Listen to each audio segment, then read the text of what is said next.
মৰমৰ ছাত্ৰ ছাত্ৰীসকল, যিসকল ছাত্ৰ ছাত্ৰীয়ে এইবাৰ 2026 বৰ্ষৰ হাইস্কুল লিভিং চাৰ্টিফিকেট এক্সামিনেশ্যন অৰ্থাৎ মেট্ৰিক পৰীক্ষা দিব আৰু নগাঁও ডিষ্ট্ৰিক্টত অহাকালিৰ পৰা হাফ ইয়াৰলি এক্সাম আছে, তাৰ আগমুহূৰ্তত মই ছাত্ৰ ছাত্ৰীসকলৰ সহায় হোৱাকৈ নেলছন মেণ্ডেলাৰ চেপ্টাৰটোৰ পৰা কি তেওঁলোকে চাব লাগিব অলপ মই কিছু প্ৰশ্ন উত্তৰ আলোচনা কৰিব আগবাঢ়িছোঁ। তোমালোকে ইয়াৰ পৰা চাবা, নিশ্চয় তোমালোকৰ ইয়াৰ পৰাই কিছু কমন পাবা। প্ৰথমে আহোঁ আমি নেলছন মেণ্ডেলাৰ যিখন আত্মজীৱনী, তোমালোকে মনত ৰাখিবা নামটো লং ৱাক টু ফ্ৰীডম। নেলছন মেণ্ডেলাৰ যিখন আত্মজীৱনী লং ৱাক টু ফ্ৰীডম, তাৰ লগত আৰু কিবা বেলেগ কেইখনমানো দি দিব, তাৰ ভিতৰত লং ৱাক টু ফ্ৰীডম নামৰ আত্মজীৱনীখনো অপশ্যনত থাকিব পাৰে। তাৰপিছতেই তেখেতৰ সম্পূৰ্ণ নামটো তোমালোকে মনত ৰাখিবা, নেলছন ৰুলি হালাহালা মাণ্ডেলা।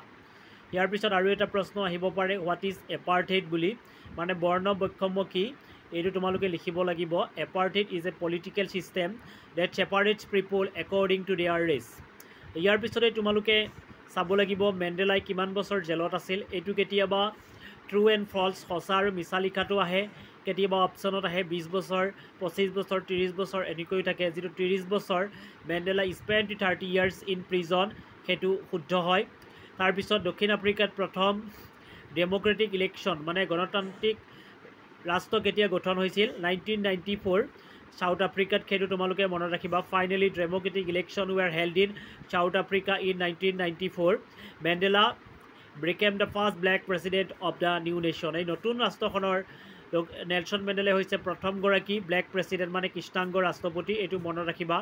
আৰু শপত বাক্যৰ পাঠৰ অনুষ্ঠানটো কেতিয়া হৈছিলে, 10 মে 1994, এইটো মনত ৰাখিবা, আহিব পাৰে। আৰু এটা আহিব পাৰে ANC ফুল মিনিং সুধিব পাৰে, আফ্ৰিকান নেশ্যনেল কংগ্ৰেছ, অপশ্যন থাকিব পাৰে American national Congress, Australian national Congress এনেকৈ থাকিব পাৰে, কিন্তু শুদ্ধ উত্তৰটো হ'ব আফ্ৰিকান নেশ্যনেল কংগ্ৰেছ। তাৰপিছত আফ্ৰিকান নেশ্যনেল কংগ্ৰেছ পাৰ্টিটোৱে 400 ছিটৰ পৰা কিমানটা ছিটত জয়ী লাভ হৈছিল, 252টা ছিটত জয়ী হৈছিল, এইটো মনত ৰাখিবা। নাইবা এনেদৰেও হ'ব পাৰে মুঠ কিমানটা ছিট আছিলে, 400 ছিটছ, এইটো মনত ৰাখিবা। তাৰপিছত where did the ceremonies take place, সেই শুভ মুহূৰ্তটোৰ ক'ত অনুষ্ঠিত হৈছিল, এইটো মনত ৰাখিবা। The inauguration ceremony took place in the Union building amphitheatre in Pretoria today, attended by politician and dignitaries from more than 140 countries around the world neighbour. ইয়াত এৰাউণ্ড দ্য ৱৰ্ল্ডৰ এইটো 140খন দেশৰ প্ৰতিনিধিয়ে অংশগ্ৰহণ কৰিছিল, এইটো ইয়াত আহিব পাৰে। পিছত এই কোটেশ্যনটো মনত ৰাখিবা, never never again will this beautiful land expression the operation of one by another, who said this, কোনে কৈছিল এইটো সুধিব পাৰে। ইয়াত এনেদৰে থাকিব পাৰে মিষ্টাৰ ডি ক্লাৰ্ক ছেইড, তাৰপিছত থাবু এম্বিকি, তাৰপিছত নেলছন মেণ্ডেলা, এনেকৈ 4জনৰ নাম থাকিব পাৰে। আৰু নেলছন মেণ্ডেলা যিটো অপশ্যনত থাকিব সেইটো কাৰেক্ট হ'ব। এইখিনি চাব পাৰা। ইয়াৰ পিছতেই আৰু এটা চাব পাৰা, মিষ্টাৰ ডি ক্লাৰ্ক কোন, mister D Clark was shown in as the first shown in as second deputy president, mister D Clark was second deputy president, এইটো মনত ৰাখিব পাৰা, কিন্তু এইটো ট্ৰু এণ্ড ফল্ছতো আহে, নাইবা এনেকৈও দিব পাৰে who was mister D Klerk, তাত second deputy president, first deputy president, এনেকৈ 4টা অপশ্যন থাকিব। যিটো ছেকেণ্ড ডেপুটি প্ৰেছিডেণ্ট থাকিব সেইটো তোমালোকে চাব পাৰা। ইয়াৰ পিছতে জেনানি কোন প্ৰশ্নটো আহিব পাৰে, ইয়াত থাকিব পাৰে মাদাৰ, ছিষ্টাৰ, ডটাৰ, ৱাইফ, এনেকৈ 4টা অপশ্যন থাকিব পাৰে। যিটো ডটাৰ অপশ্যন থাকিব সেইটো শুদ্ধ থাকিব, বা এনেকৈও থাকিব পাৰে who accompanied mister Mandela's in that autumn day, এনেদৰে প্ৰশ্নটো থাকিব পাৰে। ইয়াৰ সেইটো উত্তৰটো হ'ব জেনানি, এইটো চাই ল'বা। ইয়াৰ পিছতেই তোমালোকে আকৌ চাব পাৰা থাবু এম্বিকি কোন, Thabo Mbeki was shown in as the first deputy president, প্ৰথমগৰাকী উপ ৰাষ্ট্ৰপতি আছিলে, এইটো চাব পাৰা। ইয়াৰ পিছতে তোমালোকে ইয়াত থকা ইমানিচিপেশ্যন এই ৱৰ্ডটো চাব পাৰা, freedom from restriction, deprivation, state of not have what's rightful benefit, discrimination, behaving, bring treated differently or unfavourably, এইটো চাব পাৰা।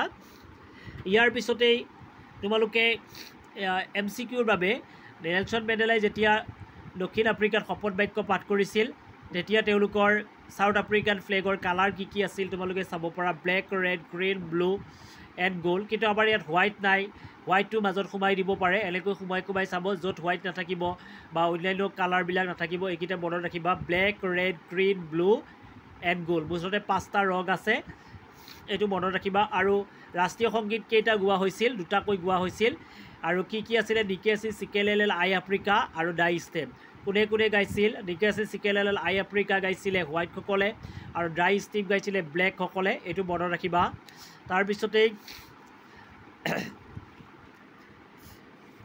নেলছন মেণ্ডেলাৰ আগৰ দেশপ্ৰেমিক কেইজনৰ নাম মনত ৰাখিবা এনেকৈ প্ৰশ্ন দিব পাৰে নেমটো পেট্ৰিয়টছ বিফৰ মাণ্ডেলাছ কাণ্ট্ৰি বা বিফৰ মাণ্ডেলা এনেকৈও দিব পাৰে Oliver Tambo Walter Sisulu Chief Luthuli Yusuf Dadoo Bram Fischer Robert Sobukwe এইকেইটা চাব পাৰা লাইবা এনেকৈও দিব পাৰে যে find out the patriot before মাণ্ডেলাৰ আগৰ দেশপ্ৰেমিকজন বিচাৰি লোৱা ইয়াৰ এটা দিব পাৰে আৰু বেলেগ 3টা দি দিব পাৰে এনেকৈও দিব পাৰে গতিকে প্ৰশ্নৰ পেটাৰ্ণ সলনি হ'ব পাৰে গতিকে চাব পাৰা ইয়াৰ পিছত প্ৰফাউণ্ডাৰ ৱৰ্ড মিনিংটো চাব পাৰা যিটো গ্ল'ছাৰিক আছে কাষত ডিপ এণ্ড ষ্ট্ৰং এইটো ইম্পৰ্টেণ্ট হয় তাৰপিছত ইয়াত লেচনত থকা এইটো প্ৰশ্ন তোমালোকৰ ইম্পৰ্টেণ্ট আছে why were two national anthem sung দুটাকৈ ৰাষ্ট্ৰীয় সংগীত কিয় গোৱা হৈছিল what does courage mean to মাণ্ডেলাৰ সাহস বুলি ক'লে কি বুজা তাৰপিছত হুইজ ডাজ হি থ্ৰিক ইয়াত হি ঠাইত নেলছন মেণ্ডেলাৰ দি দিব পাৰে বা মাণ্ডেলাৰ think is natural to love or to hate কোনটো বস্তু প্ৰাকৃতিকভাৱে আহিছিল ঘৃণা আহিছিল নে ভালপোৱা আহিছিল আচলতে ভালপোৱা সদায় প্ৰাকৃতিক হয়